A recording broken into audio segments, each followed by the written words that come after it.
عملية عبقرية من عمليات تنزيل الوزن، تخدير العصب الحائر الفيجال بلوك. عمرك تساءلت بيوم من الأيام شنو هو إحساس الجوع ومن وين يجي؟ أكو عصب طويل نازل من الدماغ على طول الجسم واصل للمعدة اسمه العصب الحائر. هذا هو المسؤول عن نقل إحساس الجوع من المعدة الفارغة إلى الدماغ. هذا العصب عنده هواي أمور يسويها وينظمها داخل الجسم، حركة أمعاء وهضم ودقات قلب وإلى آخره. لذلك شو نسوي هسه؟ نخرب شغله. الطريقة الأولى قسطرة تدخل للعصب وتجمده لدرجة الصفر، وهنا بعد ماكو لا إشارات ولا أكو جوع. هذا الموضوع تقريبا يطول سنة، لذلك لازم تضعفه بهاي السنة وإلا العصب يرجع يشتغل.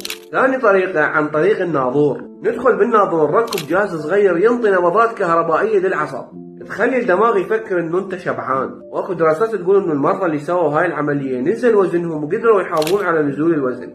لكن للأسف الكلام عن هاي العملية قليل، لأنه من خرب الشغل العصب راح تقوم تخربط هواي أمور. راح تقوم تحس بحموضة، انتفاخ، عسر هضم، ارتجاع وغيرها من الأعراض. المشاكل الثانية اللي مربوطة بهاي العملية تتعلق بالجهاز اللي راح يكون موجود وياك. تخيل وياي انه البطارية تخلص والطبيب مالتك بعطلة. تخيل وياي انه الجهاز مالتك يضيع وواحد ثاني يلقاه، حرفيا راح يقوم يلعب باعصابك. لذلك ماكو كلام على هاي العمليات هواي، قد ما دورت ما لقيت. انت لو وزنك زايد ممكن تسوي هاي العملية؟ شنو رأيك؟